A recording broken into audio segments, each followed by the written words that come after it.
नमस्कार, आप देख रहे हैं दूरदर्शन समाचार। मैं हूं शीतला शुक्ला। अब समाचार विस्तार से। राष्ट्रपति द्रौपदी मुर्मू 74वें गणतंत्र दिवस की पूर्व संध्या पर आज शाम राष्ट्र को संबोधित करेंगी। राष्ट्रपति के संबोधन का सीधा प्रसारण शाम 7 बजे से आकाशवाणी के सभी राष्ट्रीय नेटवर्क पर किया जाएगा। दूरदर्शन पर भी इसका प्रसारण पहले हिंदी में और इसके बाद अंग्रेजी भाषा में होगा। इसके बाद राष्ट्रपति के संबोधन का क्षेत्रीय भाषाओं में भी प्रसारण किया जाएगा, जिसे आकाशवाणी पर रात 9:30 बजे सुना जा सकेगा। प्रधानमंत्री नरेंद्र मोदी ने प्रधानमंत्री राष्ट्रीय बाल पुरस्कार से सम्मानित बच्चों से अपने आवास पर मुलाकात की।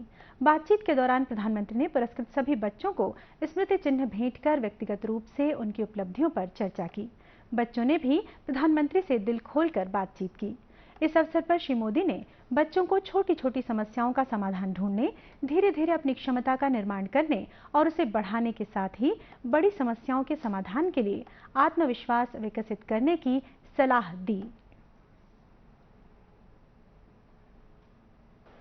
शहीदी सप्ताह और ये वीर बाल दिवस हमारी सिख परंपरा के लिए भावों से भरा जरूर है, लेकिन इससे आकाश जैसी अनंत प्रेरणाएं भी जुड़ी है। वीर बाल दिवस हमें याद दिलाएगा कि शौर्य की पराकाष्ठा के समय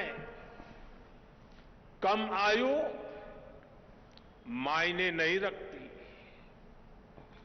वीर बाल दिवस हमें याद दिलाएगा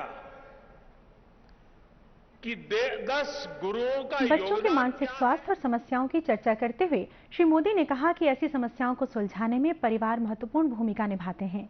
बच्चों ने भी प्रधानमंत्री से अपनी समस्याओं और चुनौतियों के बारे में कई सवाल किए और विभिन्न मुद्दों पर उनका मार्गदर्शन मांगा।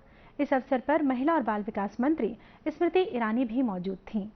उल्लेखनीय है कि सरकार नवाचार, समाज सेवा, शिक्षा, खेल, कला, संस्कृति तथा साहस के क्षेत्र में असाधारण उपलब्धियों के लिए बच्चों को प्रधानमंत्री बाल पुरस्कार प्रदान करती है।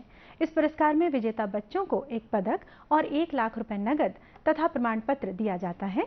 इसके लिए इस वर्ष विभिन्न श्रेणियों में देश भर से 11 बच्चों का चयन किया गया है।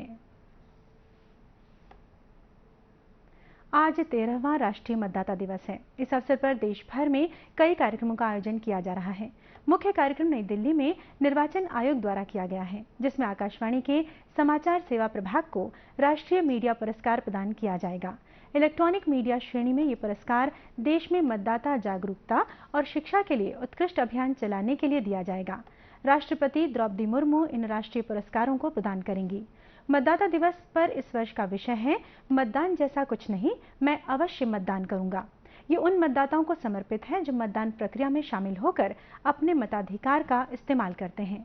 मुख्य चुनाव आयुक्त राजीव कुमार ने राष्ट्रीय मतदाता दिवस पर देश के नागरिकों को शुभकामनाएं देते हुए कहा कि भारत दुनिया का सबसे बड़ा जीवंत लोकतंत्र है और एक लोकतंत्र में मतदाता रीढ़ होती है। 25 जनवरी 2023 को 13वां राष्ट्रीय मतदाता दिवस है। इस अवसर पर भारत के प्रत्येक नागरिक को बधाई देते हुए मुझे अत्यधिक खुशी हो रही है। भारत निर्वाचन आयोग की स्थापना 26 जनवरी 1950 के एक दिन पहले 25 जनवरी 1950 को हुई थी। यह भारतीय लोकतंत्र के लिए एक असाधारण उपलब्धि वाला दिन था। कहीं हम इस तारीख और इसके महत्व को भूल न जाएं, इसलिए हम 25 जनवरी को राष्ट्रीय मतदाता दिवस के रूप में मनाते हैं। मतदाता लोकतंत्र की रीढ़ होते हैं। यही कारण है कि आयोग ने अपना स्थापना दिवस मतदाताओं को समर्पित किया है। हमारा देश दुनिया का सबसे बड़ा और सबसे जीवंत लोकतांत्रिक देश है।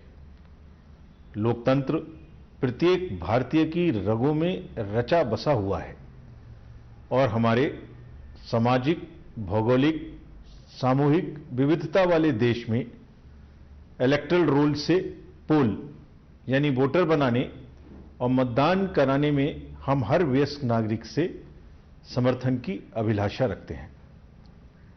आज मैं भारत के मतदाताओं को निर्वाचन में पूरे जोश एवं उत्साह के साथ भागीदारी करने और देश में स्वतंत्र, निष्पक्ष और एथिकल निर्वाचन सुनिश्चित करने में यथासंभव योगदान देते रहने के लिए धन्यवाद देता हूं।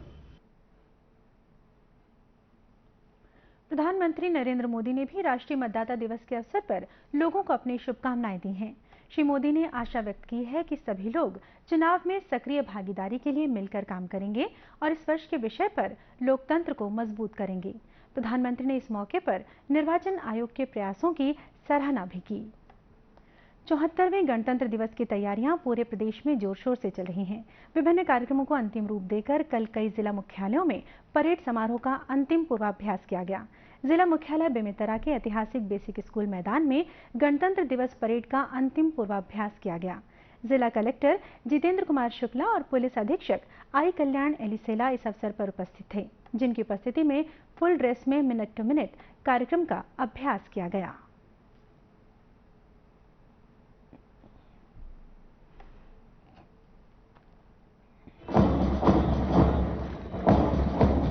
Parade commander Shri Mukesh Joshi.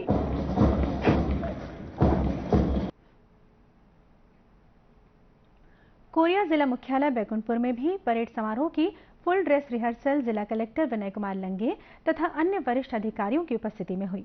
बैकुंठपुर में गणतंत्र दिवस मुख्य समारोह का आयोजन रामानुज मिनी स्टेडियम में हो रहा है, जिसमें राजस्व मंत्री जय सिंह अग्रवाल ध्वजारोहण करेंगे।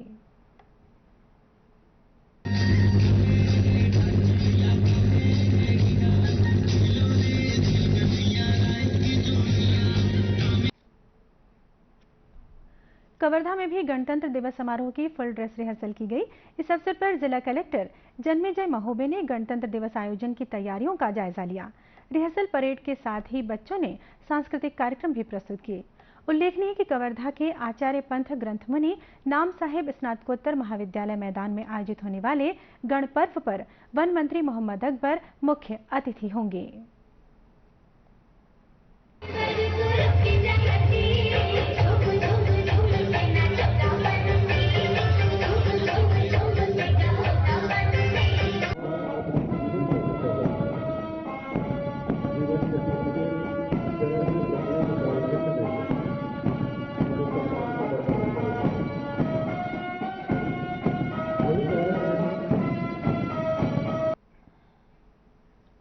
प्रदेश के अन्य जिला मुख्यालयों पर भी गणतंत्र दिवस से पहले फुल ड्रेस रिहर्सल की गई। कबीरधाम जिले के पुलिस अधीक्षक डॉक्टर लाल उमेद सिंह ने कवर्धा पुलिस लाइन में नए बने रसोई घर और फिंगरप्रिंट शाखा का लोकार्पण किया। इस अवसर पर उन्होंने बताया कि इस नए रसोई घर में बाहर से आए जवान भी इत्मीनान से बैठकर भोजन कर सकते हैं। जिला पुलिस अधीक्षक ने सिटी कोतवाली थाने के सामने नवनिर्मित फिंगरप्रिंट शाखा का भी उद्घाटन किया। उन्होंने बताया कि national automatic fingerprint identification system के तहत ऑनलाइन माध्यम से जिले के सभी थाना चौकी के अपराधियों का फिंगरप्रिंट लेकर उनकी ऑनलाइन सिस्टम के माध्यम से एंट्री की जाएगी, जिससे अपराधी तक पहुंचने में आसानी होगी और कार्रवाई को त्वरित अंजाम दिया जा सकेगा। इस अवसर पर जिले के कई वरिष्ठ पुलिस अधिकारी भी उपस्थित थे।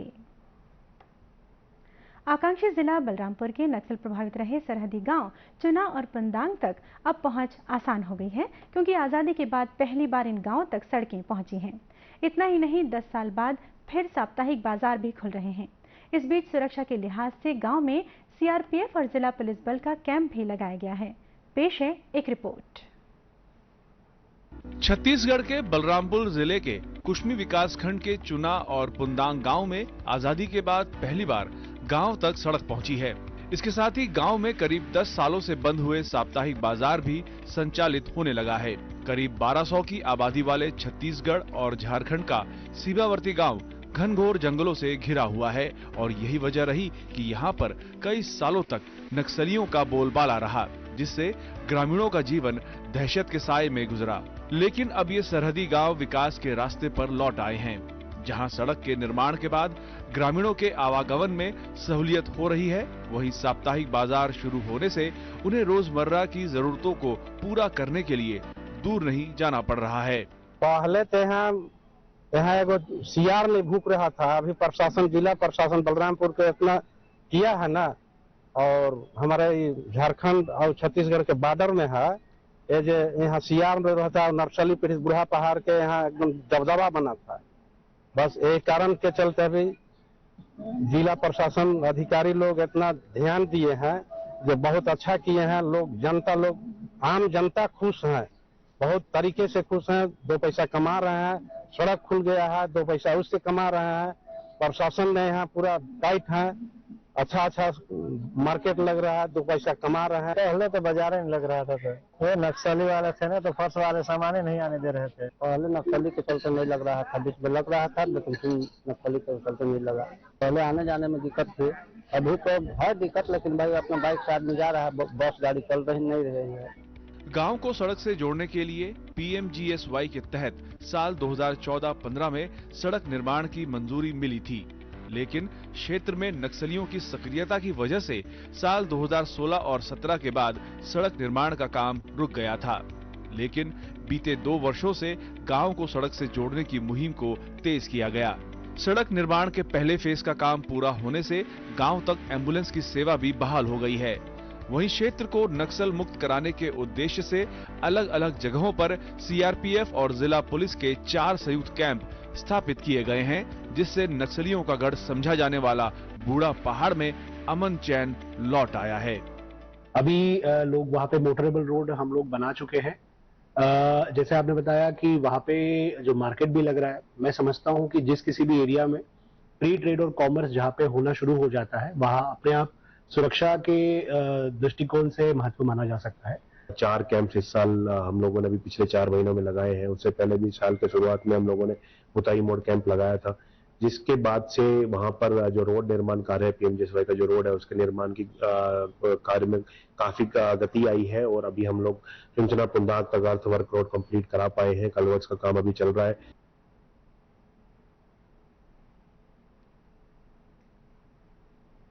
दूरदर्शन केंद्र रायपुर से प्रसारित होने वाले प्रादेशिक समाचार को आप YouTube पर भी देख सकते हैं। हमारे YouTube channel Chhattisgarh DD news पर प्रादेशिक समाचार उपलब्ध रहेगा। YouTube चैनल का लिंक और QR कोड आप स्क्रीन पर देख सकते हैं। अपने एंड्रॉयड फोन से QR कोड स्कैन कर आप छत्तीसगढ़ DD न्यूज़ लिंक पर जा सकते हैं। इसके अलावा छत्तीसगढ़ DD न्यूज़ फेसबुक और ट्विटर पर भी उपलब्ध है।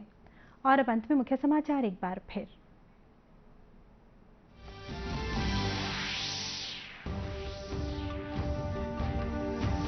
प्रधानमंत्री ने राष्ट्रीय बाल पुरस्कार से सम्मानित बच्चों से मुलाकात की, कहा बड़ी समस्याओं के हल के लिए आत्मविश्वास विकसित करें।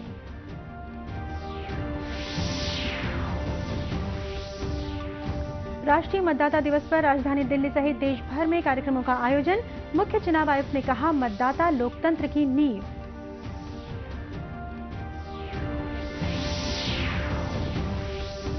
चौहत्तरवें गणतंत्र दिवस के सफल आयोजन के लिए जिला मुख्यालयों पर की गई फुल ड्रेस रिहर्सल।